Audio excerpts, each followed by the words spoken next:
But I wanted to get to our special guest this morning because we are coming up on a year since Hurricane Helene and parts of western North Carolina are still reeling from its devastating impact. Joining us right now, making this appointment, North Carolina Senator Ted Budd, who is helping on these recovery efforts. Senator Budd, thanks for joining us here on Live Impact News. Thanks for having me. Senator Budd, let's start with some positive news for North Carolina farmers. You helped secure $221 million in federal aid for agricultural losses from Hurricane Helene. Walk us through what this funding will specifically cover and how quickly farmers can expect to see it.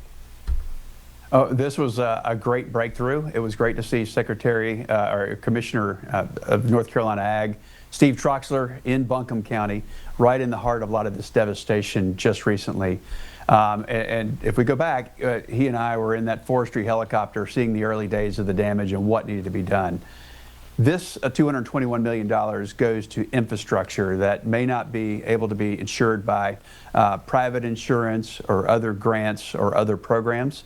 If someone lost a barn, if someone lost culverts, permanent infrastructure on their farm or their property, their crops, their fields, it's not a crop replacement. It's not a traditional insurance. This says, look, there are things that aren't covered. And this $221 million goes to support those farmers. Okay, all right. So what have you heard from farmers directly? What are their most pressing needs besides crop replacement then? Well, a lot of it depends on what type of crop they are. And if you look out in western North Carolina, you've got a lot of forestry. And then you also have a lot of vegetable crops. You have tomatoes that require a lot of labor. Some of that labor, they lost their jobs when we lost our crops out there. And so making sure they get the labor back, making sure that the customers are still there, making sure the roads are good so they can get their product to market, and then just making sure the process is good. People don't get into farming to do more paperwork. They get in because they love what they do, they love the land, they love serving their clients and customers, and they love they love growing product. And they just don't want any more bureaucracy. So the goal here is to make government do what it ought to be able to do, and that's to help people. You've also been working and trying to get these delays, addressing the delays in federal reimbursement funding. Recently, the extra $64 million released for Western North Carolina cleanup. The push for this funding, talk us about your approach to it and whether you believe the federal response has been adequate then. Well, President Trump came out even before he was sworn into office, even before he was elected, and it was in Swannanoa and in Buncombe County. And then he came back shortly after he was elected. And he comes from a place of being a builder and a rebuilder, and that's the things that we emphasized those days. And he's all on board for Western North Carolina. He asked me about it, he asked Michael Watley about it, and we're all on board. Somewhere in the middle, it got caught, and we're making sure that the money doesn't get trapped. That's why this $64 million recent release is a great win. But again, it's late and there's more to come. There's more projects that are going into the hopper that are being reviewed. And we just need, if the money is owed to Western North Carolina, then let's get it there. We want to prevent waste, fraud, and abuse. And if that's happening, I'm all on board with investigating any case like that because there are people there with real needs. But let's not delay it in the name of Doge, or let's not delay it in the name of waste, fraud, and abuse when that's not really the case. It's just bureaucratic quagmire. So let's get this money to the people that really need it. Shifting to the tragic incident here in Charlotte, I know you're well aware of the death of Irina Zarutskas on the light rail system here. You've called this a result of failed criminal reform efforts. What policy changes do you believe need to happen at the federal level to help address any repeat offenders or offenses like this? Well, if this is on federal DOT funded transportation, then there is a federal nexus.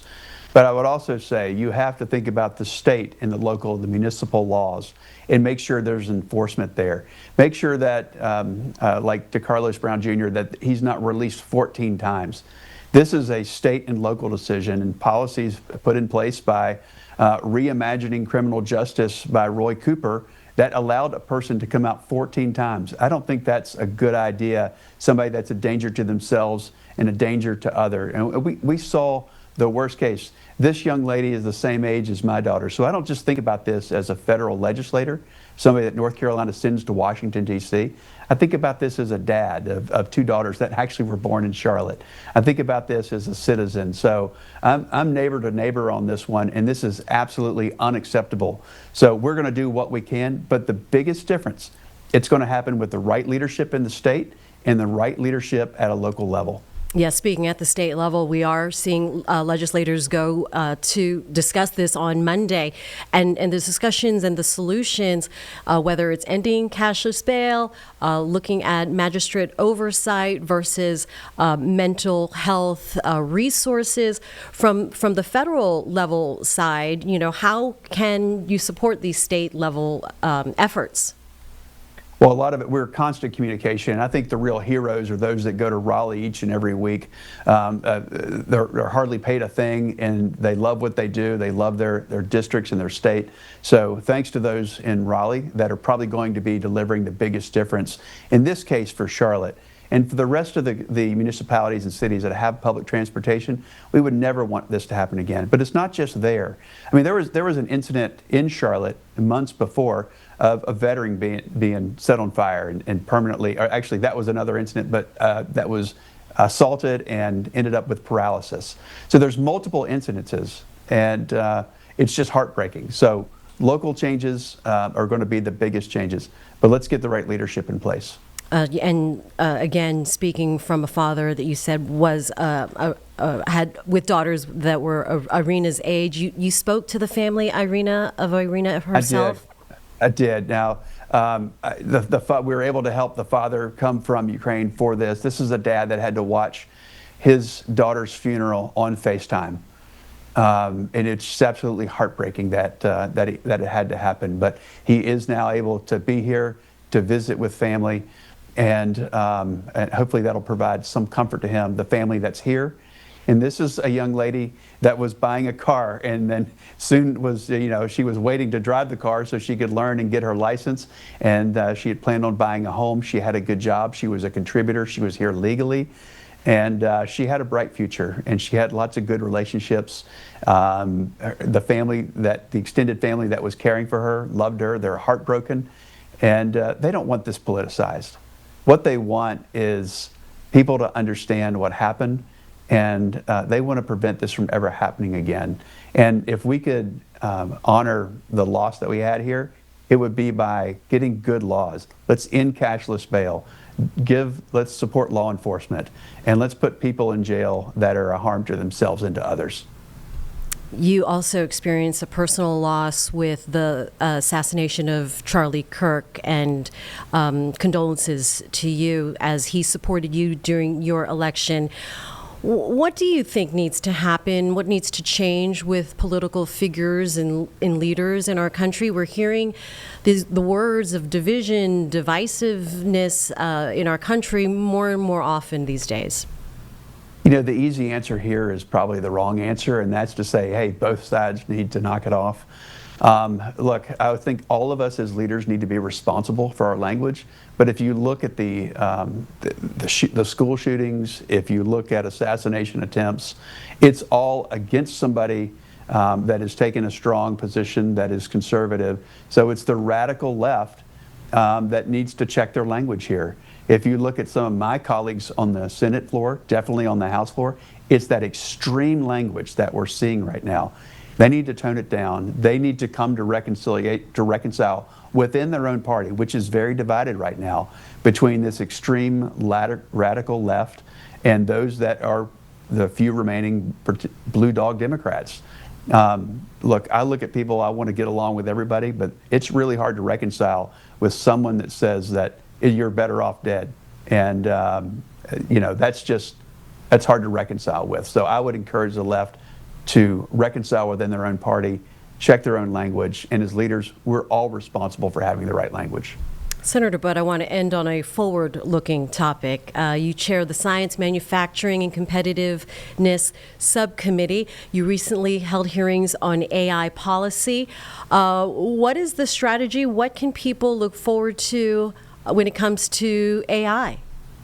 This started with bringing the director from the White House Office of Science and Technology, Michael Kratsios, into our panel in the Senate Commerce Committee. Great conversation about how does the U.S. be dominant? How can we give regulatory clarity so that U.S. can win? We're very concerned about the PRC, or China, leading here and exporting their technology stack using technology that can sometimes be nefarious, like Huawei or HTC, and having AI in that, which would lead to more of a totalitarian control and a high surveillance society. We want to protect freedoms, and that's through enabling our companies here to be the dominant players. If that's NVIDIA, if that's AMD, if that's other technology companies, what is the regulatory clarity here that we need? And also, how do we have the power to provide this? It takes a lot of energy, so we need good, clean, reliable energy, and the U.S. has every resource at our fingertips to provide it if we just structure it correctly regulatorily. And North Carolina is certainly playing a major role with all of our tech sector and research universities, I would imagine. We are, and I don't look at this. This is not white collar, this is white, blue collar, this is everybody. We have things like Amazon, their data centers coming to Richmond County, known as a great poultry producer for our state. Now they're doing data centers. So this is good for everybody. It's good for the local tax base, and it's good for our economy. I think North Carolina will be on the front edge. I think something we need to be engaged with it. One of my top priorities in my office is, what does the workforce look like in the age of AI? Let's not be afraid of it. Let's learn about it. Let's engage. And every person in every type of job can engage with AI, not so that they'll be replaced, but so that they can be more productive and augmented and do better, more productive work. And with that, we will thank you for your time. Senator Ted Budd, appreciate you spending some time with us here on Live Impact News. Thank you.